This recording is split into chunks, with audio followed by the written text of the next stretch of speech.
I'm going to try and do this in one take. Is that? Oh, that's where the pen is. So, making a bench.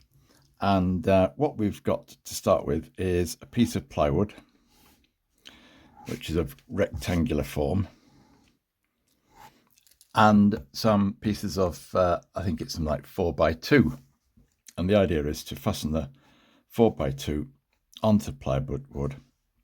So what you get is a bench with a well in the middle like that. So there's the ply and there's a 4x2.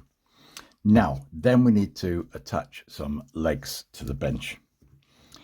Now, I think the first thing to do before attaching these pieces of wood, let's call them the 4x2s, onto the ply, is to add the leg supports. So the basic way of doing the legs is to have 4 legs. This is just 2 at one end, and you space the legs apart with a piece of wood across, like that. Okay, pin it into there. Now, we might want to have the other spacer on the leg so it supports a shelf. And it's nice to have the legs set in a little. Right, so what I would suggest that we do is we take the ply and attach the, let's turn it over really, take the ply and attach the, let's just draw the ply the same way up as that, bit again, so you're seeing it from the inside, and then attach this piece of wood here to the underside of the ply first. Your legs are then going to be put onto that, and you don't need, this will go to the other end of the ply, and at the other end of the ply you'll have another similar piece of wood. You don't need a piece of wood across the front or back to space your legs apart. Now, it might be that you cut it so that the legs come right up to the very front. I would prefer, for me, if I'm doing it, to set the legs in a little from the front and the back. This piece on the ends will set the legs in, so legs would go down there. Yeah.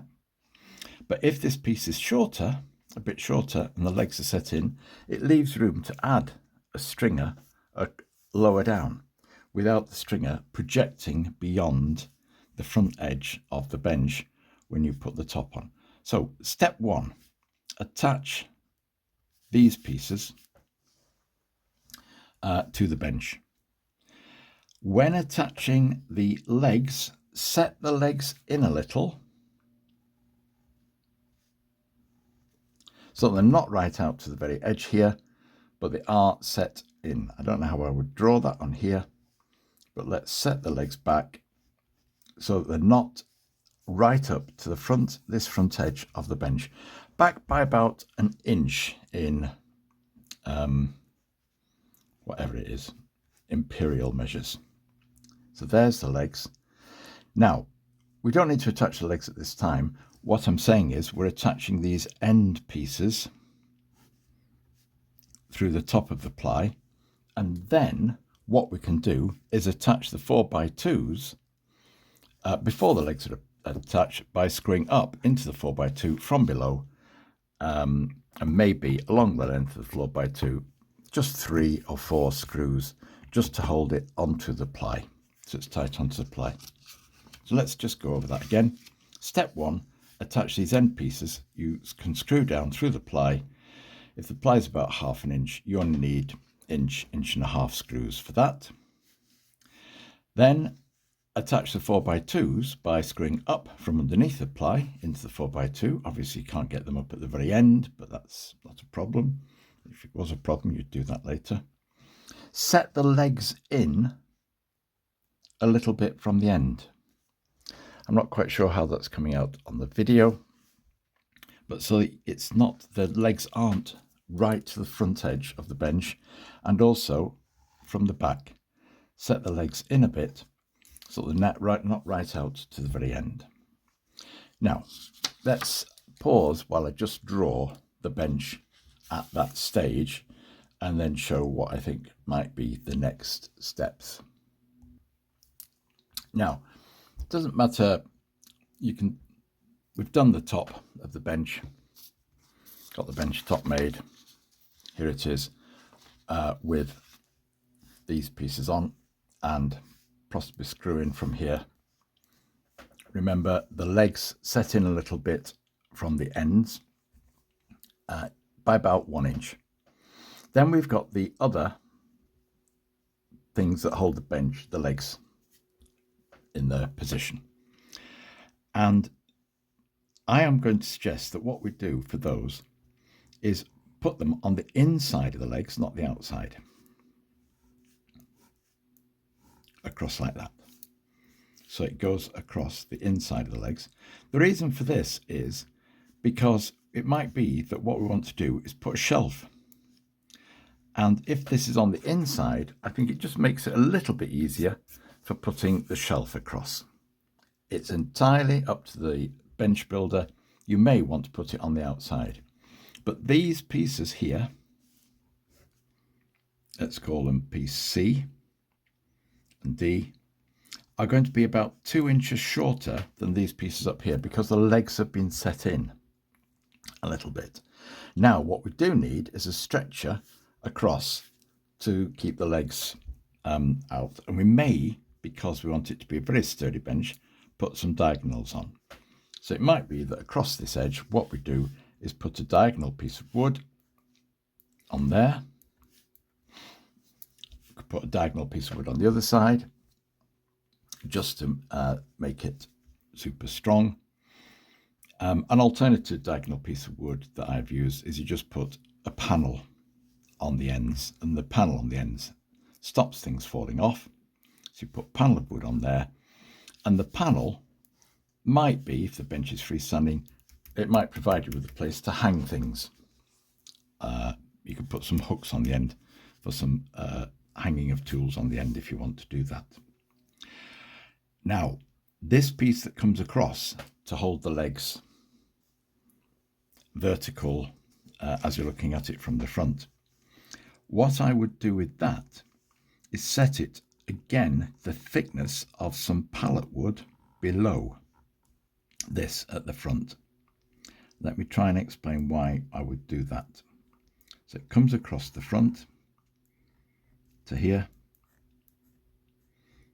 It's wood that might be about 1 inch thick. Remember, we set this in 1 inch, so it's not projecting beyond the edge of this front edge of the bench.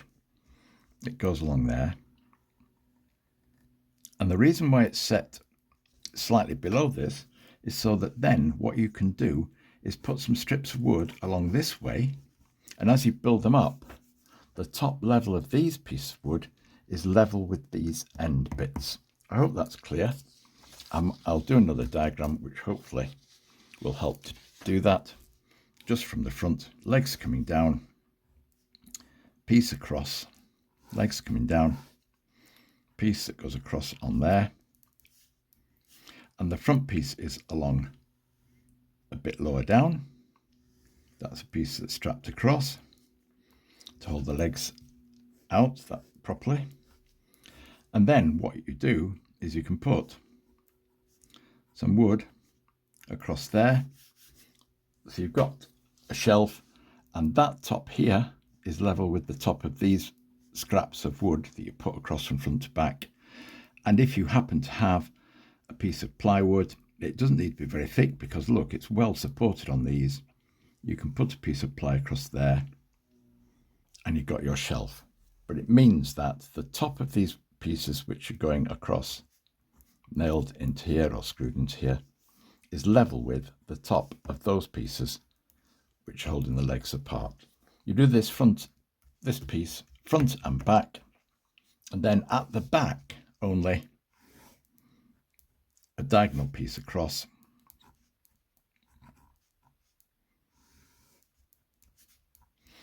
to give it some of that strength. And again, it might be that, well, a diagonal piece or what you would have is a